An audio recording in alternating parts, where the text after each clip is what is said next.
आप देखो जीवन में जो छोटी-छोटी घटनाएँ होती हैं ना, हमें लाइफ में हमेशा ही मोटिवेट करती है आगे बढ़ने के लिए। जीवन की विकट से विकट भी जो परिस्थितियाँ है ना, उसमें कभी भी आशा की किरण, उम्मीद की किरण कभी मत छोड़ना। हमेशा लाइफ के प्रति सकारात्मक सोच रखना। जब इंसान सकारात्मक सोच रखता है ना, तो हर परिस्थिति में उसे कुछ न कुछ हल निकलता ही है, भले ही वो कितनी ही समस्याओं से घिरा रहे। एक छोटी-सी बात बता रही हूँ।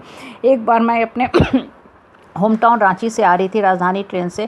घाटी का रास्ता था, कहीं आउटर सिग्नल पे ट्रेन जो थी रुकी हुई थी। शाम का समय था, ठंड का समय था, अंधेरा सा हो गया था। लेकिन उस घाटी के जो एरिया थे ना, बहुत सारे जुगनू, जिसे हम फायर फ्लाई कहते हैं, झिलमिल झिलमिल झिलमिल झिलमिल कर रहे थे। और ऐसा लग रहा था कि वो जो एरिया है ना, छोटा सा जो जंगल का एरिया है, वहाँ काफ़ी सारे दीप जल रहे हैं। और थोड़ी देर के बाद मैं क्या देखती हूँ कि एक औरत जो है उस अंधेरे रास्ते में, जंगल में गुजर रही है।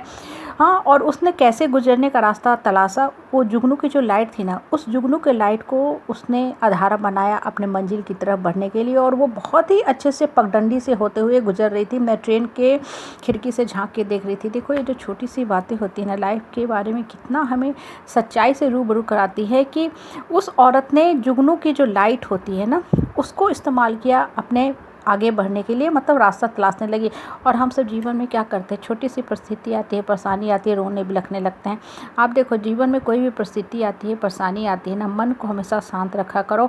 और देखो, कभी भी ना अपनी समस्या के बारे में बहुत सारे लोगों से डिस्कस मत किया करो। आप करते क्या हो, परिवार में सब लोगों के साथ बैठते हो, खाली पीली लोगों के साथ डिस्कस करते हो, और सिर्फ आप एक पेट पपेट बन के, सिंपैथी गेनर बन के रह जाते हो। क्योंकि लोगों के पास आपकी किसी भी समस्या का कोई हल होने वाला नहीं है। क्योंकि लोग जब भी आपको सलाह देंगे, राय देंगे, वो अपनी मानसिकता के हिसाब से देंगे। और देखो, कोई भी समस्या होती है ना, बहुत विकराल समस्या नहीं होती है। जैसे हमारे शरीर में भी ना फोड़ा फुंसी होता है, लेकिन आप उसको नोच नोच के कैंसर का रूप दे देते हो।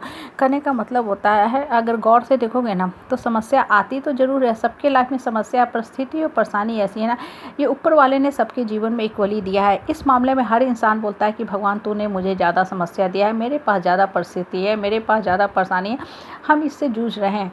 देखो, जो भी परिस्थिति और परेशानी होती है ना, अगर आप गौर से देखोगे तो हर परिस्थिति का हल निकलता है।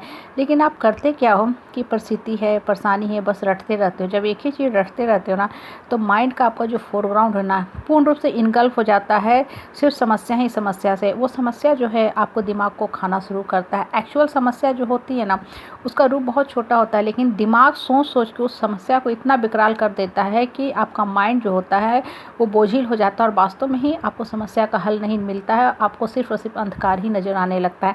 इसलिए देखो, जीवन में जब भी परिस्थिति और परेशानी आए ना, स्थिर से बैठो, शांत मन से बैठो, सिर्फ और सिर्फ अपने आप से बातें किया करो। आप कुछ समय के बाद देखोगे कि वास्तव में उस समस्या में भी आपको हल निकलना शुरू हो गया।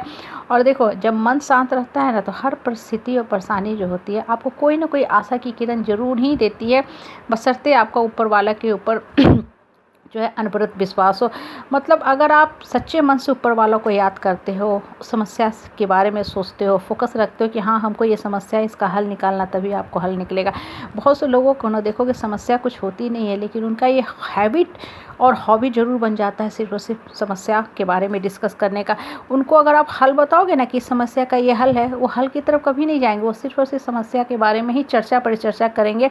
क्योंकि उनका जो नेचर जो हो जाता है ना, सिर्फ और सिर्फ सिंपैथी लेना। उन्हें लगता है जितने ज़्यादा लोगों से हम बात कर रहे हैं ना, लोगों से हमें सिंपैथी मिल रहा है, मतलब अपने आप को दया के पात्र बना के रखना। इसलिए कभी भी इस तरह की जब भी परिस्थिति और परेशानी आए ना, अपने मन को स्ट्रॉन्ग करके रखा करो। और आपका मन जो है हमेशा आपको फायर फ्लाई की तरह ना हमेशा गाइड करता है। मेरा पर्सनली मानना है कि कोई भी परिस्थिति अकेले नहीं आती है, परेशानी अकेले नहीं आती है, वो आपके साथ बहुत सा ऑप्शन लेके आती है। लेकिन हम उस समस्या में इस कदर उलझ जाते हैं ना कि वास्तविक जो लाइफ में बढ़ने के लिए जो मोटो होता है, स्ट्रैटेजी, प्रोटोकॉल होता है, उसको साइड कर देते हैं, असाइड कर देते हैं। और देखो, जितना ज़्यादा परिवार के लोगों के साथ बैठोगे ना, आपका माइंड जो होता है ना एक द्वंद्व में चला जाएगा। आप कभी भी हल नहीं निकल पाओगे। आपके मन के अंदर इतने सारे वेव ऑफ थॉट्स चलने लगेंगे ना कि आप कभी भी किसी भी निष्कर्ष पे, कभी भी डिसीजन पे नहीं पहुंच पाओगे। इसलिए अपने लाइफ का कर्ता धर्ता, क्रिएटर, डायरेक्टर खुद बना करो। और बहुत ज़्यादा लोगों का एडवाइस और सलाह मशवरा भी मत लिया करो। देखो, जो इंसान जितना ज़्यादा कमज़ोर होता है ना, अंदर से लो सेल्फ डाउन फील करता है, कुंठित रहता है, मजबूर बन के जीता है, वही दूसरे पे डिपेंडेंट ज़्यादा रहता है। जो इंसान अंदर से स्ट्रांग रहता है ना, उसका माइंड देखोगे क्लियर रहता है, और वो मान के चलता है कि मिस्टेक हम कर रहे हैं, लेकिन मेरा मिस्टेक हमको कहीं ना कहीं आगे बढ़ने के लिए प्रेरित कर रहा है। इसलिए लाइफ के प्रति हमेशा सकारात्मक ही सोच रखा करो।